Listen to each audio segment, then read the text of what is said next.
Konnichiwa, everyone, and welcome to Tuesday, April 30th, 2024. I'm Joe Pratt, keeping you informed of what's happening in the world. Happy birthday if it's your birthday today. You share a birthday with Johnny Horton, famous for the song Battle of New Orleans, Cloris Leachman, Bobby V, pop singer, Merrill Osmond, Isaiah Thomas, and Kirsten Dunst.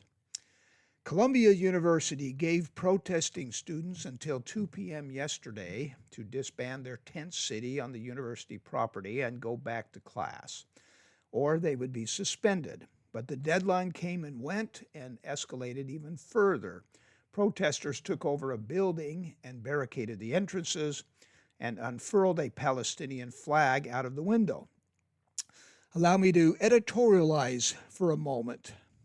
Those of us who remember firsthand the protests of the 60s with the Vietnam War and all that draw some distinctions between then and now. First of all, the protesters in the 60s were protesting the U.S.'s involvement in the Vietnam War. So they were protesting to a group of people who could make a decision and decide if U.S. troops should be brought home. Excuse me. This group of protesters today should be protesting in Israel or Gaza. Granted, the U.S. is an ally of Israel, but we don't have the ultimate decision on its involvement in this war, and asking the U.S. or a university to cut all business ties with any Israeli connection will not change anything. Secondly, the students in the 60s seem to be more educated on the topic that they were protesting. When I see signs that say Free Palestine, I think that's exactly what Israel is trying to do. Gaza and the Palestinians are ruled by Hamas. Israel is trying to destroy Hamas, which is a terrorist organization. Palestinians need to govern themselves and get rid of Hamas as their governing body. Also, the protests don't address the hostages that Hamas still holds as collateral. A panel of scholars at Harvard were asked what the international community can do to facilitate peace. They said that if Hamas is defeated, then a coalition of Egypt, Jordan, and or Saudi Arabia could temporarily take control of Gaza and try to rejuvenate the Palestinian Authority, which was pursuing a two-state solution with Israel before Hamas rose to power in 2006. Donald Trump has been fined $9,000 by a judge for violating his gag order 9 times. Yes, that's $1,000 for each offense. The judge has threatened to put Trump in jail if he continues to violate the gag order. If you're wondering why Trump's trial is not being broadcast, like O.J. Simpson's was or Johnny Depp's, it's because New York is one of 2 states that doesn't permit live coverage, the other being Louisiana. The judge has allowed people to take still shots, and there is an overflow room that has a TV monitor permitted, but that's it. So instead of seeing it for yourself, you have to rely on people who are there giving reports to the media. Today, the attorneys are questioning whether Gary Farrow, who is a banker that opened up accounts for Michael Cohen, and also on the stand will be the executive director of C-SPAN Archives, who will be testifying as well. Time magazine has released its list of the 100 most influential people of 2024. They don't rank them in order, but there's now many people on this I don't even know, but here's a few that you would probably recognize. Patrick Mahomes, he's on the cover this year, by the way.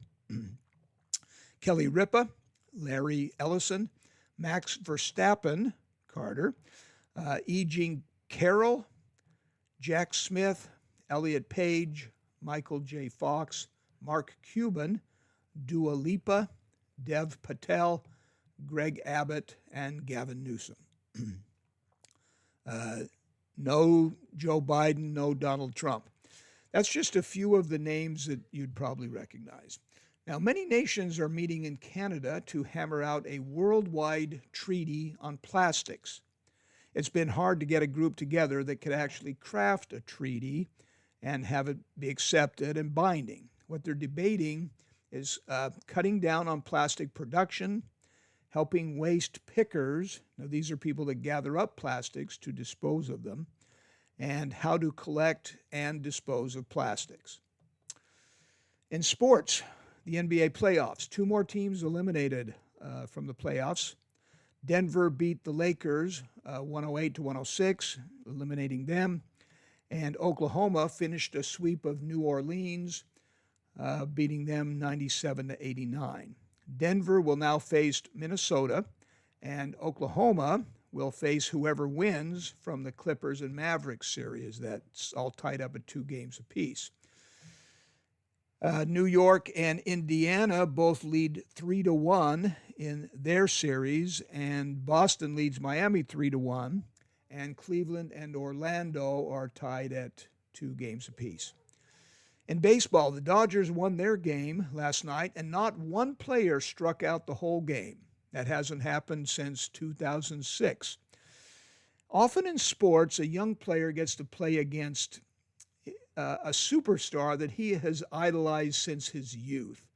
Well, that happened to Pedro Cachin of Argentina in tennis. Cachin was playing the great Rafael Nadal of Spain, you're familiar with. It was a very tough match. It took Nadal over 3 hours and 5 sets to beat Cachin, but the superstar Nadal did it. When they met at the net after the match to shake hands, Cachin said this: "You made my dream come true for me. Thank you. It's not how protocol is, but can I get your shirt, towel, or something?" Nadal said, "Yes, I'll give it to you, of course. Good luck with everything." Nadal shook hands with the umpire, waved to the crowd, went to his bag, and got one of his match shirts and a bandana and gave them to Cachin. The top 10 books on the USA Today bestseller list are these. Number 10, Table for Two by Amor Towles. Taming Seven by Chloe Walsh is number 9. 8 is Seriously So Good, a cookbook. Number 7 is The Familiar by Lee Bardugo. 6 is The Anxious Generation by Jonathan Haidt. Number 5 is An Unfinished Love Story, a personal history of the 1960s. 4 is A Calamity of Souls by David Baldacci. 3 is Dogman, The Scarlet Shedder. 2 is The Women by Kristen Hanna. And number 1 is Jujutsu Kaisen, Volume 22 by Akutami. In religion, the United Methodist Church is holding a general conference that has been going on for a week and will conclude on Friday. The delegates to the conference have been debating LGBTQ ordination and same-sex marriage and how to handle it when churches in different parts of the world disagree on issues like this. Today's quote from the sacred works comes from the Kitab-i-Aqsa, I hope that's how you say it, from the Baha'i faith. Quote, "The world is but a show, vain and empty, a mere nothing, bearing the semblance of reality. Set not your affections upon it. Man's merit lieth in service and virtue, and not in the pageantry of wealth and riches." A couple signs along the side of the road read, "Shout out to old people, we can't hear that well." And, "Am I getting older, or is the supermarket playing really good music?" Joe Pratt, make it a great day.